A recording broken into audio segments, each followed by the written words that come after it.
નમસ્કાર, આપ જોઈ રહ્યા છો જેકેએસની ગુજરાતી વાત. હતું કેશોદ પોલીસે જનવંશીલ પ્રવાહી સહિત રૂપિયા 9 મુદ્દામાલ ઝડપી લીધો હતો. સમગ્ર વાત કરવામાં આવે તો ખાનગી લક્ઝરી બસમાં ઈંધણ ભરતા 2 સગીર સહિત 4 વિરુદ્ધ ગુનો નોંધી તપાસ હાથ ધરી છે. પેટ્રોલ ડીઝલના ભાવ આસમાને પહોંચતા વાહન ચાલકો પોતાના વાહનો જ્વલનશીલ પ્રવાહી ઈંધણ તરીકે ઉપયોગમાં લઈ રહ્યા છે. ત્યારે જ્વલનશીલ ઈંધણ વેચતા વેપારીઓ દ્વારા નિત નવા નુસ્ખા અપનાવવામાં આવે છે. થોડા દિવસો પહેલા સ્ટેટ મોનિટરિંગ સ્ક્વોડ દ્વારા રેડ કરીને ગેરકાયદેસર જ્વલનશીલ પ્રવાહી ઈંધણનો જથ્થો ઝડપી લીધો હતો. ત્યારે વેપારીઓ દ્વારા નવો કિમિયો વાપરતા નાયબ પોલીસ અધિક્ષક બીસી ઠક્કર દ્વારા ઝડપી લેતા ગેરકાયદેસર વગર પાસ પરમિટ જ્વલનશીલ પ્રવાહી ઈંધણ વેચતા વેપારીઓમાં ફફડાટ વ્યાપી ગયો છે. કેશોદ પોલીસ વિભાગના નાયબ અધિક્ષક બીસી ઠક્કર,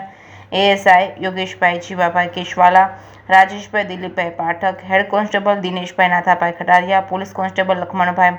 માલિદભાઈ સોલંકી પેટ્રોલિંગ કરી રહ્યા હતા. ત્યારે માહિતી મળી હતી કે કેશોદના વેરાવળ રોડ પર પિકઅપ વાહન મારફતે ખાનગી લક્ઝરી બસમાં જ્વલનશીલ પ્રવાહી ઈંધણ તરીકે ભરી આર્થિક લાભ મેળવવામાં આવે છે. કેશોદ પોલીસ સ્ટેશનના PSI PR Balasara, police constable Sanjaysinh Krishnasinh Zala તેમજ રોહિતભાઈ મોહનભાઈ ભંભાણા પોલીસ સ્ટાફ સાથે માહિતીવાળા સ્થળે પહોંચતા ખુલ્લી જગ્યામાં ઘણી ખાનગી લક્ઝરી બસો પડી હોય છે, જેમાં ન્યૂ ભારત લખેલું હતું અને ખાનગી લક્ઝરી બસ પાસે બોલેરો પિકઅપ વાહન જેમાં લોખંડની ટાંકી ફિટ કરવામાં આવી હતી અને આગળની સીટમાં ફિટિંગ મશીન ફિટ કરવામાં આવ્યું હતું. પાઇપ વડે જ્વલનશીલ પ્રવાહીના ઈંધણ તરીકે ભરવામાં આવી રહ્યું છે. હાજર શખ્સોને કોર્ડન કરી પૂછપરછ કરવામાં આવતા સુરતના પાર્થ નાગજીભાઈ ડોબરિયા અને ઇફરાન પીરુભાઈ ધંધુકિયા જણાવેલ કે કોઈપણ પ્રકારની પાસ પરમિટ ન હોય અને કાયદેસરની કાર્યવાહી હાથ ધરવામાં આવી હતી. કેશોદ પોલીસ દ્વારા પાર્થ નાગજીભાઈ ડોબરિયા, ઉંમર વર્ષ 28, ધંધો બસ ડ્રાઈવર, રહે સુરત, માતૃશક્તિ સોસાયટી, પુણા ગામ, A78, ઇફરાન પીરુભાઈ ધંધુકિયા, ઉંમર વર્ષ 36, ધંધો બસ ક્લીનર,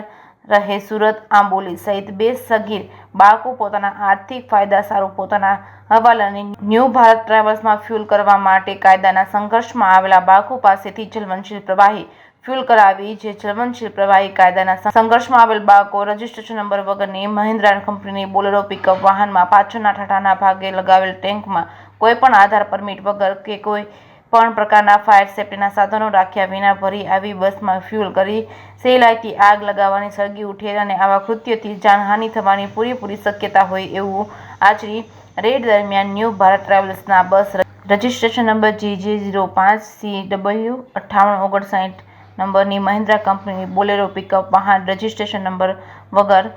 કિંમત રૂપિયા 50,000 તથા બોલેરો વાહનની ડેકીમાં પડેલ FLCL કંપનીની બેટરી કિંમત રૂપિયા 1500 તથા અલ્ટ્યુબર્સ અહેમદાબાદ ગુજરાત ચિંતન ઇનર્જર્સ કંપનીના ફિલર મશીનની કિંમત રૂપિયા 20,000 તથા બોલેરો પિકઅપ વાનના પાછળના ઠાઠામાં રહેલ ટેન્કરની કિંમત રૂપિયા 35,000 તથા તેમાં ભરેલ જ્વલનશીલ પ્રવાહી આશરે લીટર 1435 કિંમત રૂપિયા 1,04,50,000 તથા એક પોલીસ પટ્ટાવાળો હીરો કંપનીનું સ્પ્લેન્ડર મોટરસાયકલ JJ11 CM9557 ની કિંમત રૂપિયા 30,000 તથા મોબાઈલ ફોન નંગ 4 કિંમત રૂપિયા 12,000 તથા રોકડ રૂપિયા 51,680 મળી કુલ રૂપિયા 28,630 નો મુદ્દામાલ સાથે આરોપીની અટક કરી મદદગારી કરનારને ગુનો આચરતા ઇન્ડિયન પીનલ કોડની કલમ 285, 308, 114 આવશ્યક ચીજવસ્તુ અધિનિયમ 1955 ની કલમ 3(7) તથા ધી પેટ્રોલિયમ એક્ટ સને 1934 ની ક 23 હેઠળ ગુનો નોંધી આગળની તપાસ પીએસઆઈ ચલાવી રહ્યા છે. જેકેએસની ગુજરાતી સાથે રાજુ પંડ્યા, કેશોદ.